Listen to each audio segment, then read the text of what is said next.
ভারতবর্ষে পাশ্চাত্য শিক্ষা বিস্তারের ক্ষেত্রে রাজা রামমোহন রায় তিনি ছিলেন পথিকৃৎ। পথিকৃৎ মানে হচ্ছে পায়োনিয়ার, মানে ইন্ডিয়াতে ওয়েস্টার্ন এডুকেশন স্প্রেড করার ক্ষেত্রে রাজা রামমোহন রয় ছিলেন একজন পায়োনিয়ার।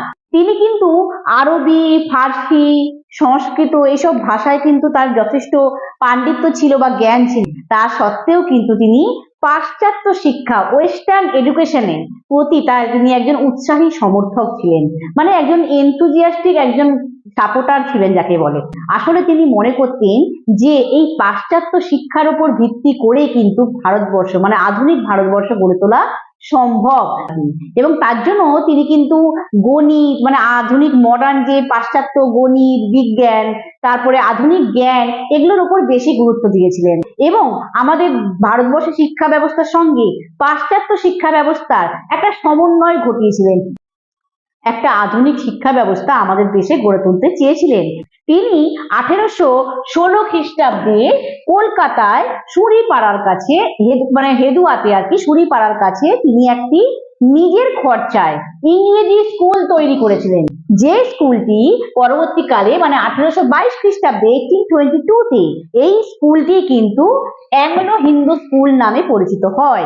এরপর যখন 1817 খ্রিস্টাব্দে ডেভিড হেয়ার হিন্দু কলেজ প্রতিষ্ঠা করতে আগ্রহী হয় বা উদ্যোগ নেয় 1817-এ, তখন কিন্তু রাজা রামমোহন রায় তাকে কিন্তু সাহায্য করেছিলেন, হেল্প করেছিলেন। এই হিন্দু কলেজের মাধ্যমে পাশ্চাত্য শিক্ষা ভারতবর্ষে যথেষ্ট বিস্তার ঘটেছিল আর কি। এরপর 1826 খ্রিস্টাব্দে 1826-এ তিনি বেদান্ত কলেজ প্রতিষ্ঠা করেন, যেখানে ভারতীয় বেদান্ত দর্শন তার সঙ্গে পাশ্চাত্য দর্শনের, পাশ্চাত্য শিক্ষা, পাশ্চাত্য গণিত এবং বিজ্ঞান, পাশ্চাত্য ওয়েস্টার্ন ম্যাথমেটিক্স এবং সায়েন্স, এই দুটোর একটা কম্বিনেশন ঘটিয়েছিলেন, সমন্বয় ঘটিয়েছিলেন তিনি এই বেদান্ত কলেজ প্রতিষ্ঠার মাধ্যমে। এটাও কিন্তু পাশ্চাত্য শিক্ষা বিস্তারের ক্ষেত্রে একটা গুরুত্বপূর্ণ ভূমিকা ছিল। আর এই রাজা রামমোহন রায় ভারতবর্ষে বিভিন্ন খ্রিস্টান মিশনারিদের ডেকেছিলেন ভারতের শিক্ষা বিস্তারের জন্য। খ্রিস্টান মিশনারিদের তিনি কিন্তু ওয়েলকাম করেছিলেন, ডেকেছিলেন।